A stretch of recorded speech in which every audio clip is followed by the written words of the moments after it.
敬酒不吃，那一起拿下这妖孽，受死！老夫没认错，再闭关800年吧。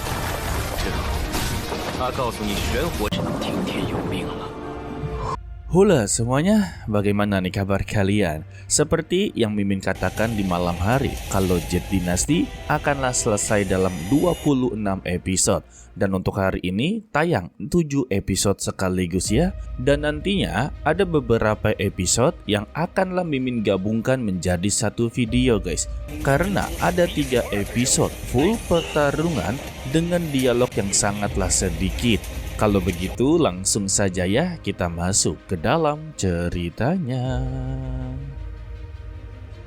Setelah kejadian pedang patah, Xiaofan kembali dikejar-kejar oleh Sekte Qingyun karena dia adalah pelaku yang telah menghancurkan pedang tersebut guys.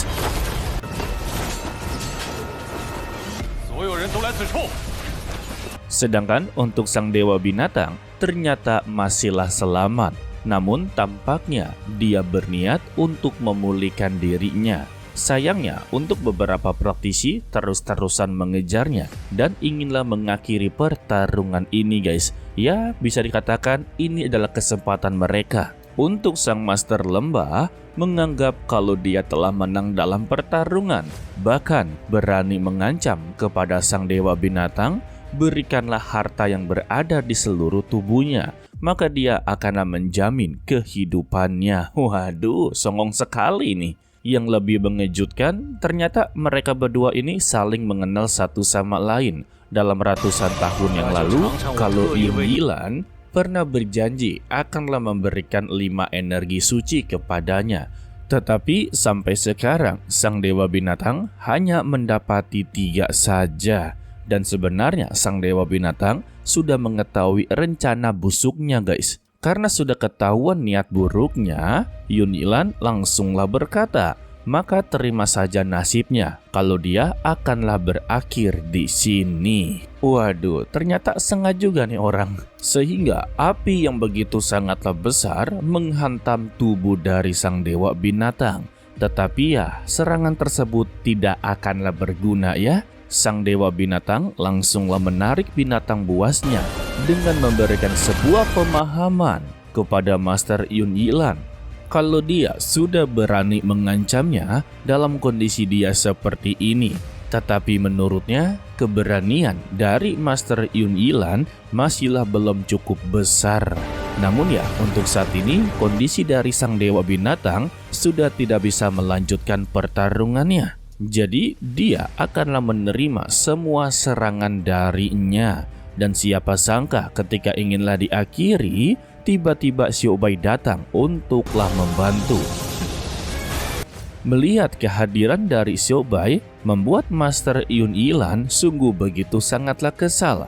Karena Xiaobai adalah pelaku yang dulunya pernah mencuri harta karun yang dia inginkan. Dan karena kebetulan dia berada di sini, berarti dia sudahlah siap untuk menerima konsekuensinya. Yaitu, mereka berdua akanlah menyelesaikan semua masa lalunya guys. Alhasil, mereka berdua terlibat dalam pertarungan.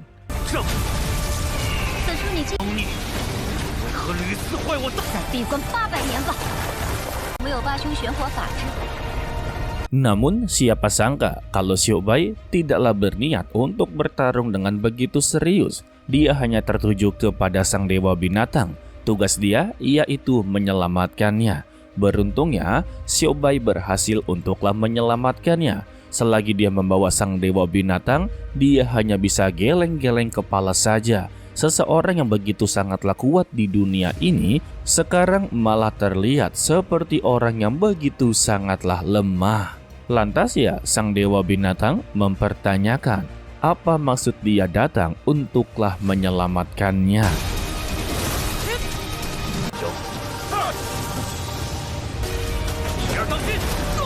Ternyata ya dibalik Xiaobai melakukan semua ini bukan semata-mata untuklah menyelamatkannya, melainkan dia juga menginginkan satu hal kepadanya. Mendengar ini, sang dewa binatang sudahlah menduga. Kembali kepada Xiaofan yang sudah diketahui keberadaannya. Dia terus-terusan dikejar serta diserang terus-menerus. Beruntungnya saja ya Xiaofan masih memiliki energi untuklah menghindarinya. Tetapi yang namanya dikeroyok sudah pasti memiliki sedikit peluang untuklah menang. Di sini Xiaofan mendapati serangan bertubi-tubi dari pedang tertusuk di pundaknya, tulang rusuknya mengalami patah. Meski tubuhnya terluka parah, Xiaofan tetaplah berdiri dan menghajar mereka semua. Tetapi ya untuk sang master masihlah berada di atas dan membentuk sebuah formasi pedang yang membuat Xiaofan tidak bisa untuklah melarikan diri. Alhasil, Xiaofan kembali mendapati serangan bertubi-tubi. Ditendanglah, dipukullah, bahkan beberapa pedang menusuk tubuhnya.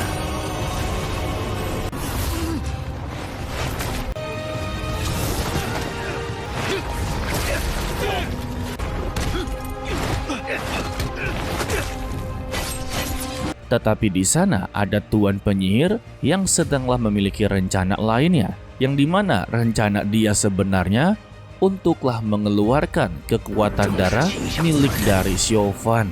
Tetapi dia haruslah menghadapi beberapa praktisi di sana, guys. Namun lagi dan lagi pertarungan mereka haruslah terganggu dengan pihak ketiga. Adanya beberapa praktisi dengan jubah hitam yang memiliki niat untuklah menyelamatkan Xiaofan. Dengan kedatangan mereka dalam jumlah yang begitu banyak, akhirnya berhasil untuklah menyelamatkan Xiaofan. Dan untuk Xiao Yichai tidaklah sengaja kalau teknik yang mereka pakai ini adalah pedang cahaya. Tetapi untuk ayahnya menilai bukan berasal dari kultus iblis, karena mereka memiliki kemampuan yang begitu sangatlah kuat. Dan mengapa juga mereka haruslah bersembunyi seperti ini? Dia yakin ada beberapa kelompok dari sekte mereka yang mencoba untuklah membelot. Hanya saja mereka sangatlah kebingungan mengapa masih ada orang yang tertarik kepada orang jahat seperti Xiaofan. Begitu juga dengan sang penyihir. Dia menjadi begitu sangatlah marah besar. Bisa-bisanya masih ada orang yang tertarik kepada Xiaofan, guys. Sedangkan untuk Xiaofan, dia yang telah berhasil diselamatkan, bahkan mereka langsunglah mengobati Xiaofan dengan cara titik akupuntur, yaitu ditusuk dengan jarum ya. Sedangkan ya untuk kesadaran dari Xiaofan, dia melihat adanya sebuah teratai surgawi yang sedanglah memberikan pencerahan kepada dirinya. Dan ketika dia tersadarkan, dia tidak sengaja melihat adanya seorang anak kecil berkepala botak. Sebut saja dia seperti biku, dan mungkin saja kalau Xiaofan berada di kuil suci. Namun dia haruslah kembali tumbang. Sedangkan kesadarannya, dia mengulang masa kecilnya yang berada di desa Gaomao.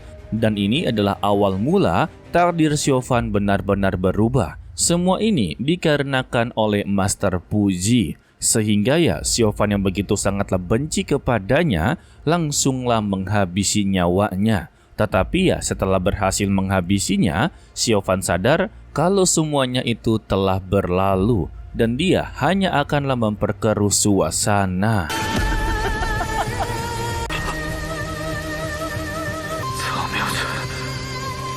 Dan secara tiba-tiba Xiaofan akhirnya tersadarkan. Dan benar saja kalau dia tersadarkan di kuilnya Master Puji. Namun Xiaofan begitu sangatlah tidak rela untuklah berada di kuil Tianyin.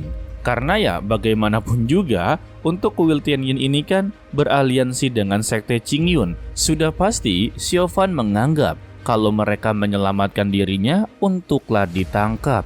Sehingga Xiaofan mempertanyakan mengapa mereka menyelamatkan dirinya. Tetapi ya para biku di sini tidaklah menjawabnya sama sekali. Alhasil, Xiaofan ditinggalkan oleh si biku kecil yang memiliki nama sebagai Fan Ming. Di sini, dia menceritakan masa kecilnya yang sama seperti dengan Xiaofan. Dia adalah anak yatim piatu dan diselamatkan oleh Master Puji dan ditaruh di kuil Tianyin. Lalu Xiaofan kembali bertanya, apakah orang-orang yang berada di kuil Tianyin benar-benar begitu sangatlah baik? Fan Ming mengaku mereka semua sangatlah begitu baik. Tidak ada yang pernah menyakiti dirinya. Bahkan mereka mengajari apapun yang bisa mereka ajarkan. Sementara itu, di tempat persembunyian sekte Raja Hantu, mereka langsunglah memberikan sebuah informasi terbaru. Contohnya seperti sang penyihir, dia merasa bersalah karena gagal dalam misinya. Tetapi ya, sang Raja Hantu tidaklah mempermasalahkannya. Setidaknya misi utama mereka ini ada yang namanya perkembangan. Dan untuk saat ini ya, mereka sudah tahu lokasi dari Xiaofan, yaitu berada di kuil. Sehingga dia pun memerintahkan beberapa pasukannya. Dalam 2 hari ke depan, mereka akan bergerak menuju ke kuil tersebut. Wow. Kembali kepada Xiaofan yang masih proses penyembuhan, dia langsunglah dipanggil untuklah menemui guru mereka. Mendengar ini, Xiaofan langsunglah teringat dengan Master Puji. Dia tidak tahu apakah emosinya akan terkendali atau sama sekali tidak. Dan secara kebetulan, kalau untuk hari ini adalah hari pertama bulan lunar.